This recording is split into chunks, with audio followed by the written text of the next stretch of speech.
make a very set standard that you follow. And if it falls outside of those, it's a very easy way for you to say no, because if you don't have them and you're just kind of going off like your gut feeling, that's not a great way to run it. And when it comes time to scale, at first it's fine. You got 1 or 2 deals a week, sure.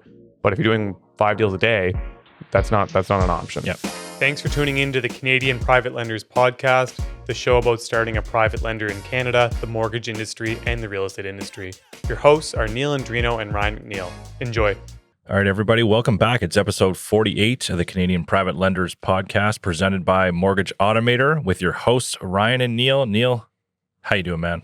Good, sir. Good. Things are well. Yeah, absolutely. Just getting set up here. I forgot, we haven't talked about the meetup group on this podcast yet. We just had our first meetup last night, Halifax meetup group, through the Canadian Real Estate Investors Podcast, number one real estate podcast in Canada. Many listeners probably know about it. Keystone is sponsoring this for the Halifax meetup group. Yep. Had a great turnout at the Duke's Public House in the north end of Halifax last night. It's going to be the second Tuesday of every month. Yep.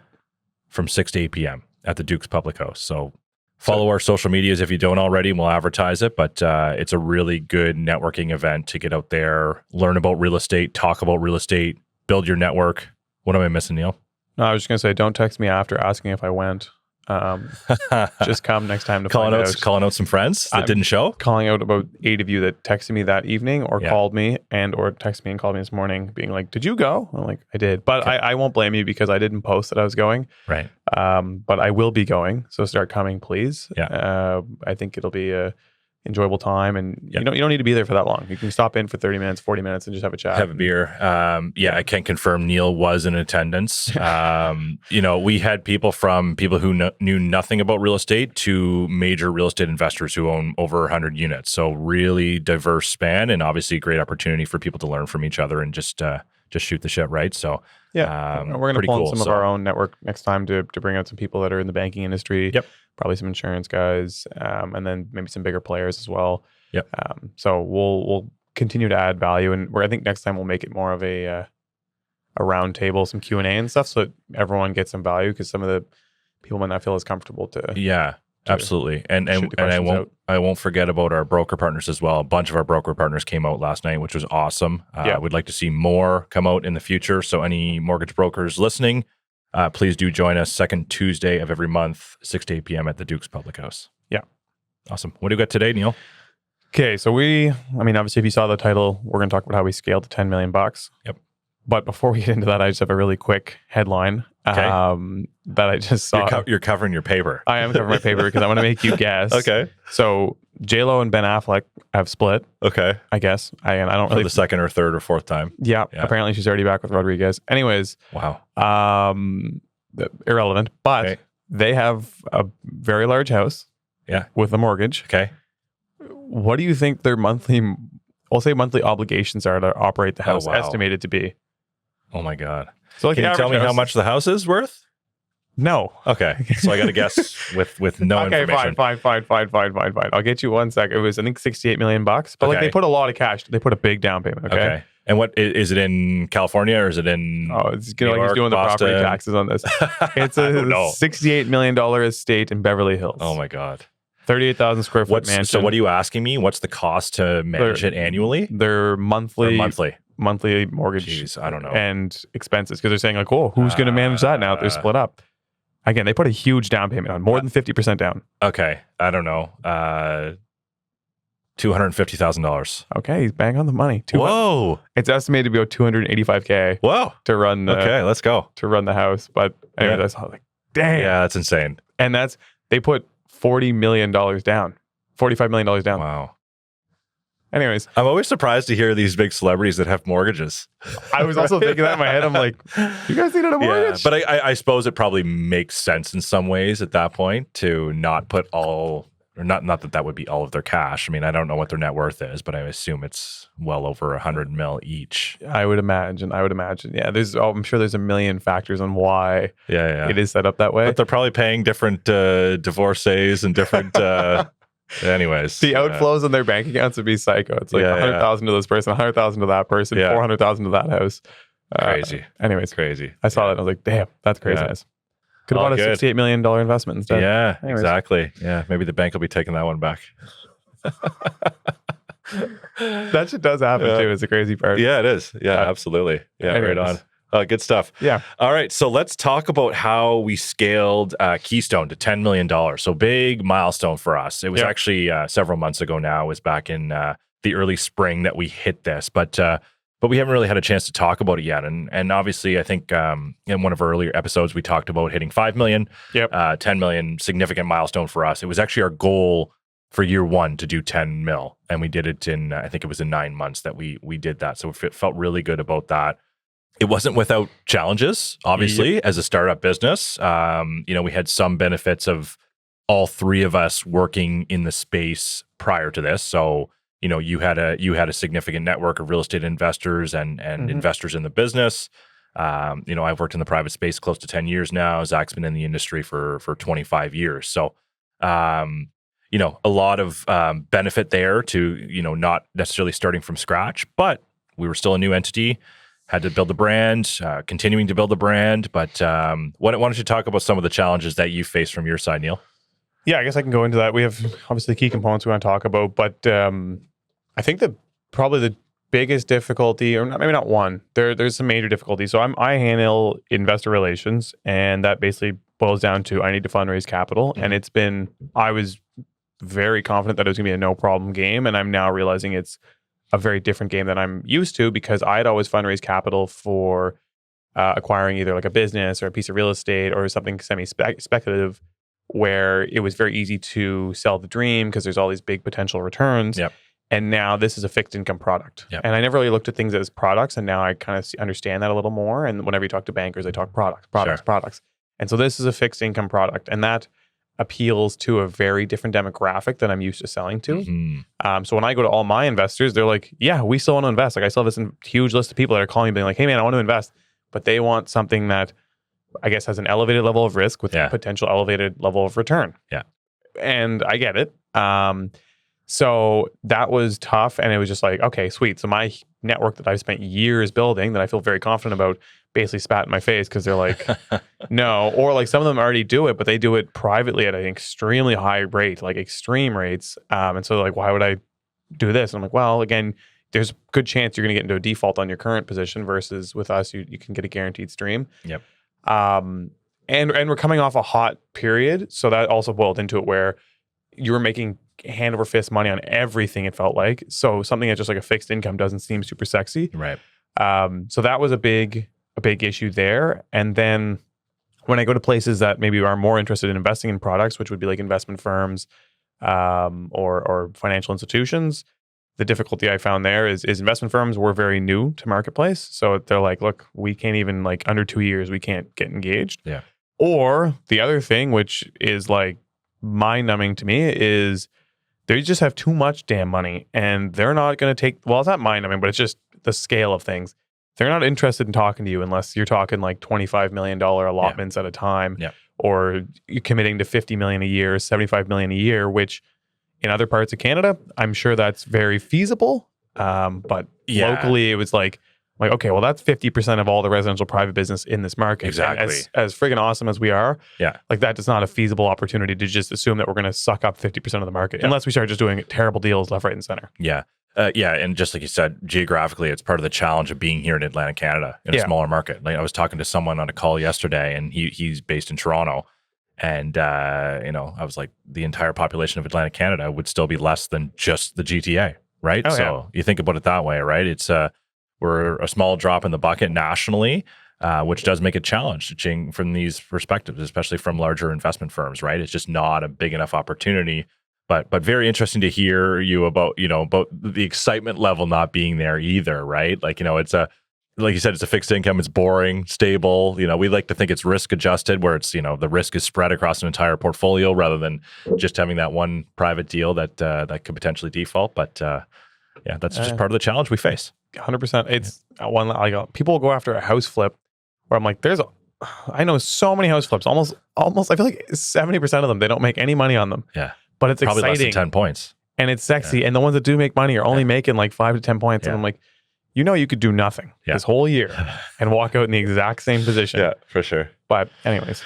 Yeah. So, that's one challenge. One challenge I've had from my end too is, what makes you guys different than the other private lenders who are already here, right? Why should we use you? Yeah. And, a lot of that comes back to experience, turnaround times. We're not owned by another financial institution. We're an independent. We make quick decisions.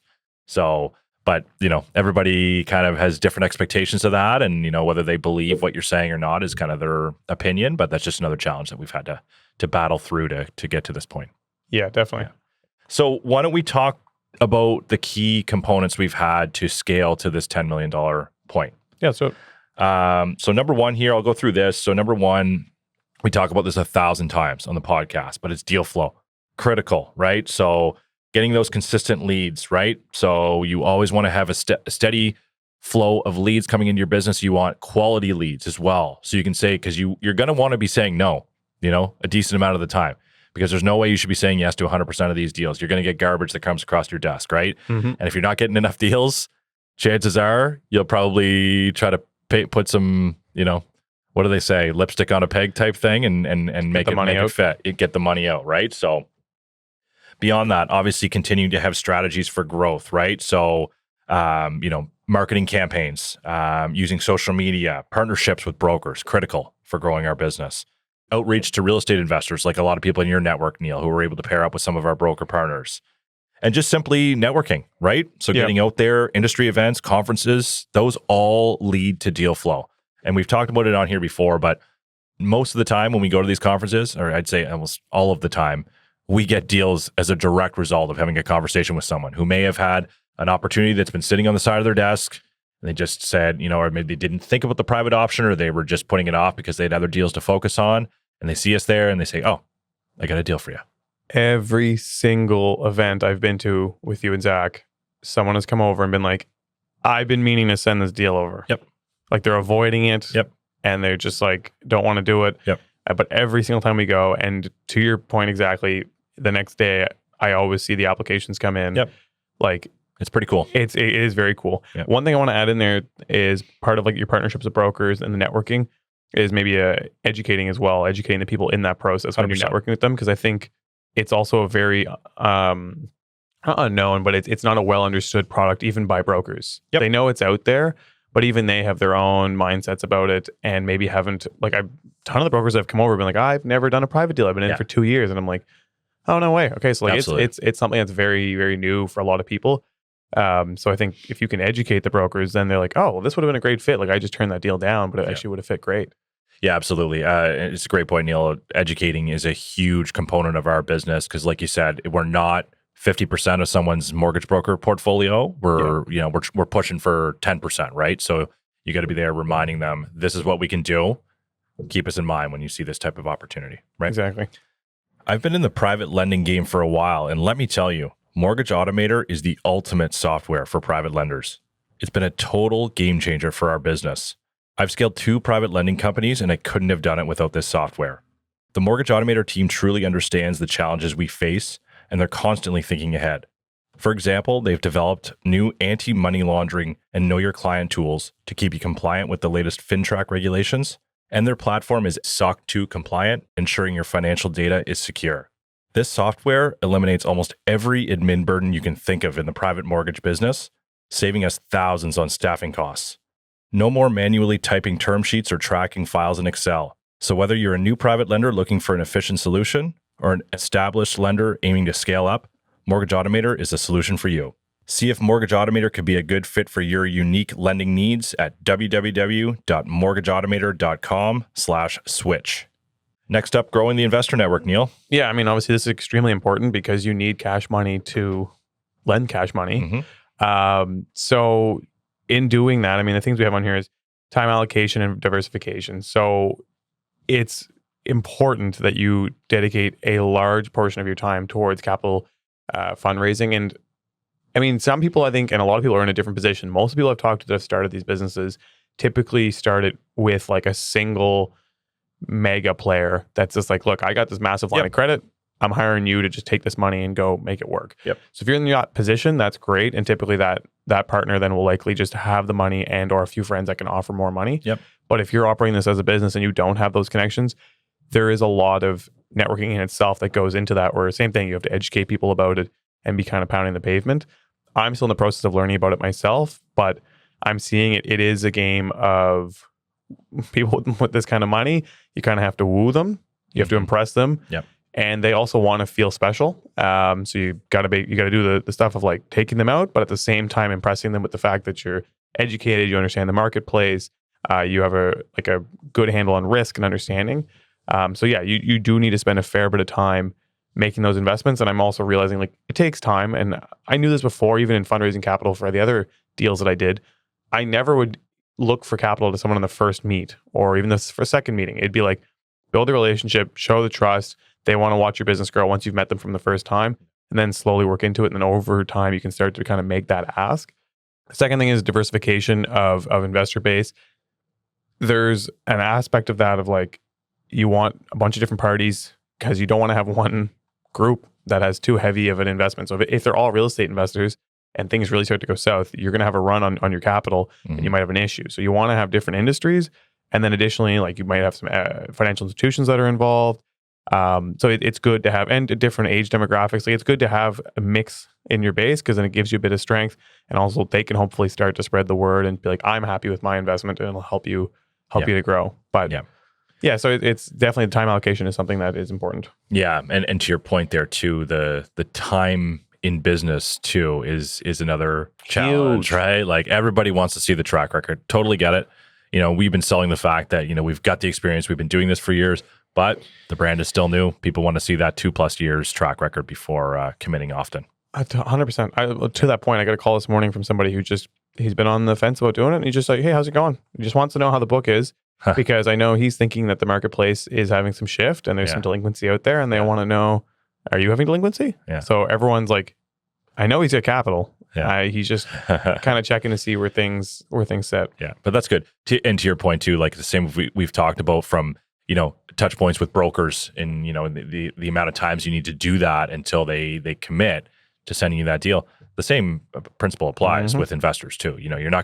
Chances are you're not going to get it on the first try or the second try. It's going to take building that relationship, and by the 5th, 6th, 7th time, maybe they're bought in at that point and ready to go. Yeah. Yeah. All right. Moving right along. Number 3, building your brand presence. So we've talked about this before, but social media strategy has been critical for us. It's one thing that I've really leaned in on this business. So, especially with, Instagram, LinkedIn, they seem to resonate with both the broker side of our business, the borrower side, and maybe LinkedIn more so on the investor side. So that's really worked well with us. My kind of overall strategy has kind of been to mix in static posts with video posts. Like a lot of our video posts now are, from this podcast, of course. Yep. Initially out of the gate, just did some kind of high level educational stuff on private lending. And then the static posts are more so, here's a deal we did, and here's why it was successful. And this is, something to get you thinking, Mr. Broker and Mrs. Broker, about how you can package this deal for us and do something similar in the future, right? And the key takeaway I have from this, consistency works. Yep. Right. So by doing this, I've targeted twice a week, a minimum. Sometimes it's 3 times a week. By getting in front of people that often, it seems to have worked. And I think it's even beaten my expectations in terms of how many people we have following us and, who know us through different social media mediums as well. I think that's the thing it's when you're doing it, the numbers might not be huge, especially because you're used to seeing like famous people that get 100,000 views and 1 million, whatever. But then whenever we go to something, people are like, oh, I saw you guys are doing construction loans. Crazy. Like, how'd you know that? And like, we saw it on your Instagram. I'm like, well, you didn't like, comment, or show anything, but you did see it, I guess. And like some of them don't even follow. I'm like, oh, so you're like literally looking us up, reading the page, and then still not liking it. Cool. Yeah, thanks, yeah. I know, it's so weird, But it's funny you mentioned that. Hermosi. So he's obviously a massive influencer on social media. And I follow him on Instagram, but I'd often be disappointed when the view count was low on a given post, right? Like we have some that are like 500 or 1,000, and then the next one will come up and it'll be like 200 or it'll be like 300. I'm just like, oh shit, like what happened with this one, right? Yep. And then I saw one post he had a couple months ago, and he's like, would you rather get in a room and like talk to 10 people about your business or have 200 people see it on a 30-second reel on Instagram? And I was like, oh shit. I mean, yeah, that's a good point. Still 200 people are seeing this, right? Like that's a pretty quick way to reach that audience. And hopefully, the algorithm's working, that it's reaching the audience that we want to reach, right? the psycho thing is if it's decent content, sometimes in the future it'll get replayed. Yeah, totally. Like there's it's evergreen content. Absolutely. You talk about that all the time, which is a very good point. Yeah. Next up, Neal, number 4. Underwriting and deal selection. So obviously this is a key component because we've kind of touched on it lightly here, but if you can scale very quickly, just take every deal that comes in. But there's a lot of garbage. And so it's really important to underwrite properly to ensure that you're scaling in a risk-reduced way and you're proud of your book, and then you're also protecting your investors and your own capital that's involved in it. And so not to go down the path, but I'm very proud of how well we've been underwriting the book. And I can see how easy it is to get distracted too, because I see the brokers sell the dream every single time because that's their job. Yep. And even the clients at direct call, they're like selling the dream on their stuff and they allude to certain things and they might leave certain things out. So again, it's extremely important that you do it. So yeah, on the risk management side, just dive deeper into your underwriting standards during the process. Make a very set standard that you follow. And if it falls outside of those, it's a very easy way for you to say no, because if you don't have them and you're just kind of going off like your gut feeling, that's not a great way to run it. And when it comes time to scale, at first it's fine. You got 1 or 2 deals a week, sure. But if you're doing 5 deals a day, that's not an option. Yeah. For us, I mean, we have technology and tools. I would say we always scream about Automator. Yeah. They're definitely our best just for managing incoming deal flow, reviewing them. I love like whenever we have our meeting, you can pop it up in 2 seconds. You can just give a number. It's there. All the information's there. The documents are there. So Automator's been great for us. What do we have for a case study that you would say of a deal that's been a perfect fit? Well, I mean, we've talked about it before. We put it often on Instagram or whatever, case studies of different deals. But, there's been a lot of them. And I mean, we talk about things like new home construction, being a very short time window where you need the private funds. You only get charged interest on the amount that's drawn.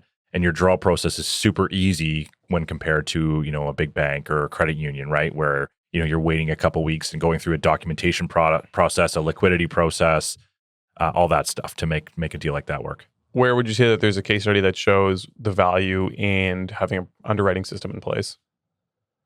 Well, I mean, I'd say the lack of delinquency that we have in our portfolio. I guess it's probably fair to say, because the 80% or 90% of deals that get turned down would be the study in itself, just to show. Yeah. And it's hard to be able to be like, where did those deals end up? Yeah. But yeah. Anyways. Yeah, exactly. Okay, so moving right along, number 5, clear product offering. So you talked about product already, Neal. So I mean, this is a key one. Obviously having some sort of niche focus in the space is important. Talking about the benefits of specializing in certain product types. I just touched on construction. We do a lot of stuff for real estate investors, fix and flips, rental portfolios. Even like dilapidated properties, right, that are in strong areas where you can do some renovation draws quickly and flip that around and sell it. But also beyond that, the bridge financing opportunities where you're moving from point A to point B, but not really ready to sell your current property yet.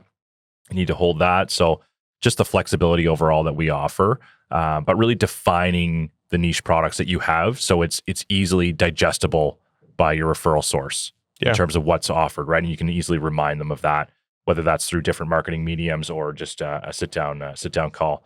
And just adapting to needs in the market as well, right? So, we've seen this market shift a bit recently. It's obviously gone through some pretty insane growth over the last couple of years, and I'd say it's flattened a little bit for the last year or two here. Yep. But there's still vacancies are still extremely low, and there's still a need for new properties, new multi-units. So we've adapted to the market needs by introducing a new construction product a couple months back. So that's now available across Atlantic Canada, and we feel that that's one that's going to really take off and fill a gap in the market.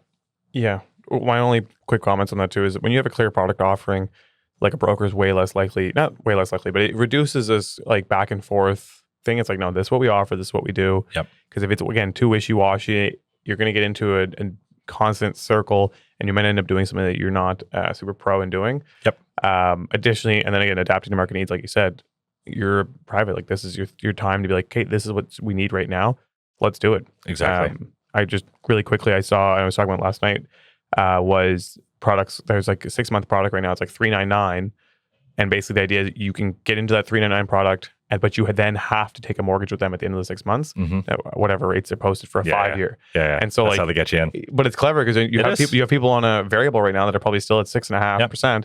They're like, this will get my payment down immediately. Yeah. And then in 6 months, rates should be down again a little bit more. And so I don't mind locking in for 5 years at 4.5. Yeah. And that's a similar product we see with construction loans too, is that why we always preach to brokers, like, look at the private option. The sticker price is going to be more expensive. You're going to be in the double digits for your rate, right? But if you compare that to going to a credit union or a bank and you're already at 7 or 8% for a construction loan, they're going to lock you in at whatever rate is posted that day for 5 years after your construction loan's done, right? So you're not only committing to that short time frame, or you're also committing to the long term with them. Versus if you do a construction loan with us in a short amount of time, call it 6 or 8 months, then you can refinance anywhere you want and truly get the best rate that's available to you with a new product, where obviously banks and prime lenders are excited about bidding on a new product, right? 100%. So last one here, Neal, is partnerships with key stakeholders. Yeah. So, I mean, we've already kind of touched on it a few times. It's similar to like your network. But outside of that, outside of brokers, outside of your investors, obviously there's lawyers, appraisers, real estate brokerage owners, real estate investors. Those are all people that feed your business or are involved in some way. And so it's extremely important if you're, again, for scaling, you want to have really strong relationships that you can lean on, because sometimes you need things to go really quickly. And if you don't have a set person that you use for each of these items, you're going to get stuck, or like you might need to get something closed in 2 days. And if you don't have the same lawyer that you use every single time, to call some random lawyer and ask them to jam it through, you're looking for problems. Even if they say yes, either they're going to gouge you on cost or they might make a mistake. So it's really important that you have these people, and ultimately they might feed other things too, right? They might end up feeding you some deals. They might feed you some investors. And people appreciate some loyalty within that, because it just, again, it's how the business works. I'd say it's even more relevant in Atlantic Canada for sure. Like, they're very much a loyalty based. There's only certain people that do certain things. So yeah, having long-term relationships with all of your key stakeholders involved, and that includes, again, lawyers, appraisers, accountants, those kinds of people, it will allow you to scale so much faster. Absolutely. Great point, Neal. So just to conclude here, 10 million was a big milestone for us. We feel really good about it.